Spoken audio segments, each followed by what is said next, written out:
Yay! Welcome to another episode of NASA's Wednesday Musing, and to all my subscribers, thank you so much for being part of this community. And if you're new, please don't forget to subscribe to my channel, like my videos, and share with your family and friends. On today's musing, I'm going to be asking you to do something, and it's to unbox me.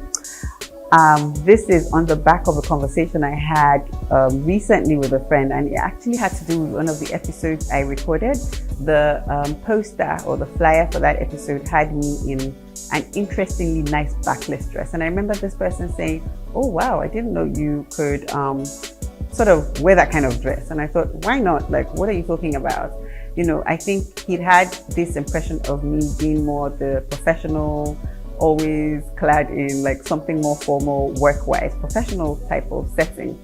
So he was like, "Oh, it's interesting that, you know, you could actually dress that way." And I'm like, well, you know, I don't understand why you put me in a box of just in professional, because there's so many different parts to me. I'm a woman of many interesting parts, different expressions, and I don't see why anyone wants to confine me into a box. Hence the topic for today, Unbox Me.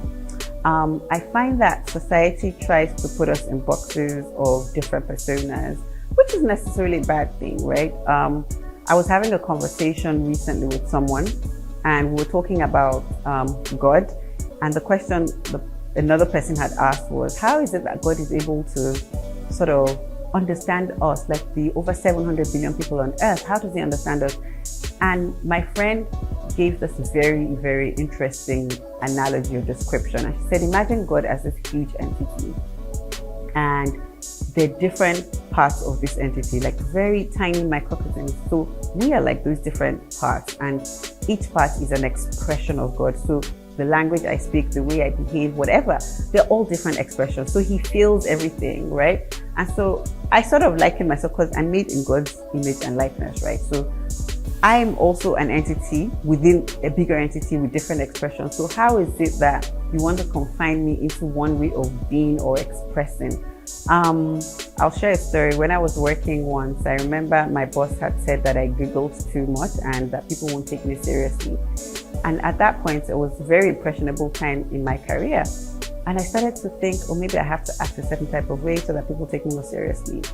But in hindsight, right, my giggling has actually helped me forge some of the formidable relationships that I have now, because that giggling endeared me to them.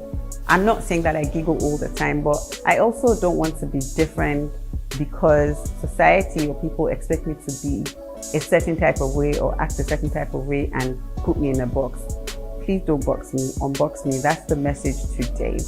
And one quote that I heard that has stayed with me, that I think was a very powerful statement or quote shared by someone, was, if you don't define your boundaries, society will define them for you. And I'll go further to say that don't let society box you, rather let your expressions speak for you. And on that note, I hope that you've enjoyed this musing. If you've liked it, please share with your friends and tell them to subscribe. I'm yours always, NASA.